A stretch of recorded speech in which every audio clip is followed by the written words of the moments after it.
want to tell you about this criminal probe around the Biden family because Republican Senator Chuck Grassley sent a letter to the FBI detailing more than 40 confidential sources that have provided what he calls criminal information on the Biden family, dating back to when the president was the vice president. He says that the FBI has improperly shut down all of these referrals by calling them disinformation. He says he details this, and we're going to take a look. Here is Chuck Grassley. He's been barking up this tree for a long time. And now this letter comes with all manner of demands, plus all manner of detailing of these investigations and where they went. So what he's saying is that the government received many credible tips and then just told themselves, oh, that's Russian information, disinformation, and then moved it aside. It's like they got all these tips and they had two piles, and it was like an investigate pile and a misinformation pile. And they just said, oh, we don't want this. And they put it all over into the misinformation pile. The letter is addressed to Merrick Garland and the Attorney General and Christopher Wray, Director of the FBI. Here is the letter dated the 24th of October. He is saying that the Justice Department and the FBI had knowledge of at least, no, actually, this is not, he doesn't say this in this letter. In June, he told us this. So again, months have gone by and he hasn't had satisfactory answers, because back in June, he said the FBI had knowledge of at least 17 audio recordings with the president and his son Hunter discussing bribes with foreign nationals to the Ukrainian head of oil company Burisma.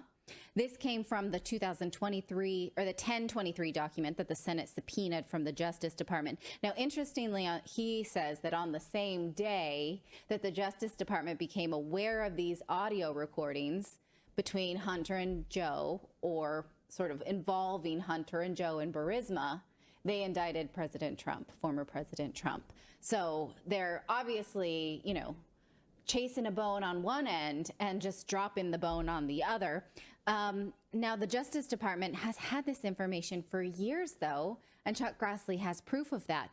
In the letter today, he details several FBI investigations that were stopped and started around the Bidens, both Hunter and Joe, and Ukrainian company Burisma. And he says that these investigations sort of started, and that his office has been told that when the investigators were trying to do the right thing or just dig, what that's their job, right, is just dig, see if there's a crime there, they were thwarted left and right. Look what he writes here.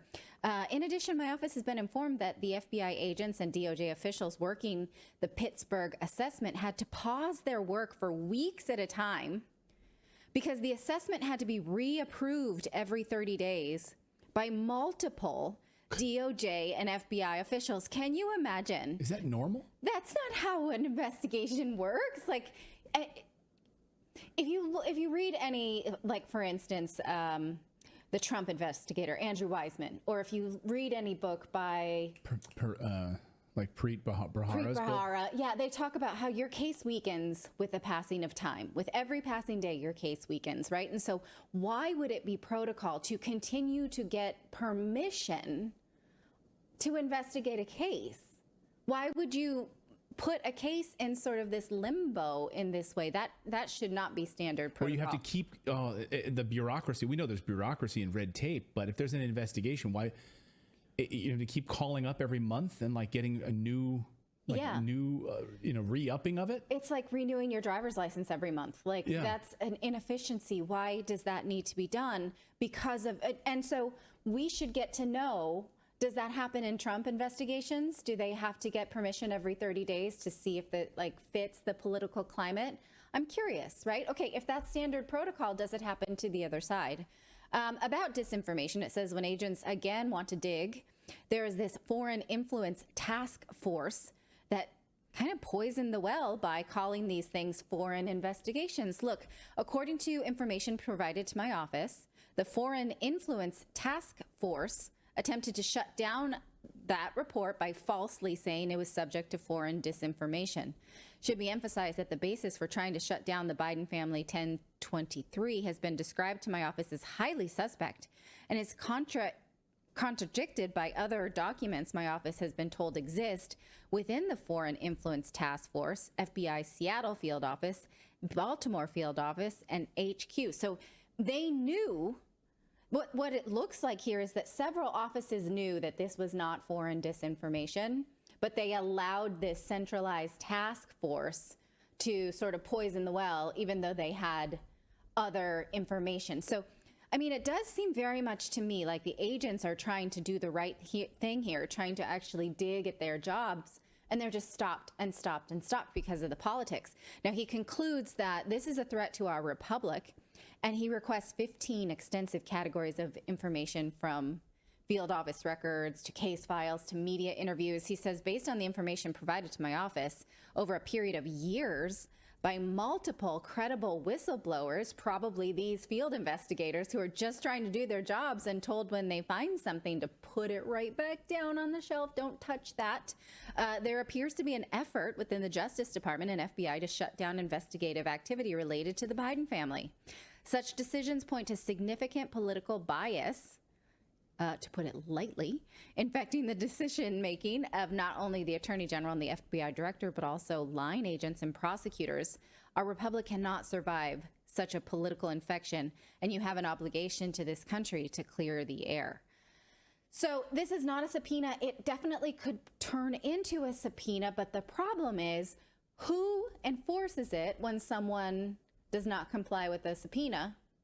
The Justice Department, right? Right. So is the Justice Department going to comply or enforce that on themselves?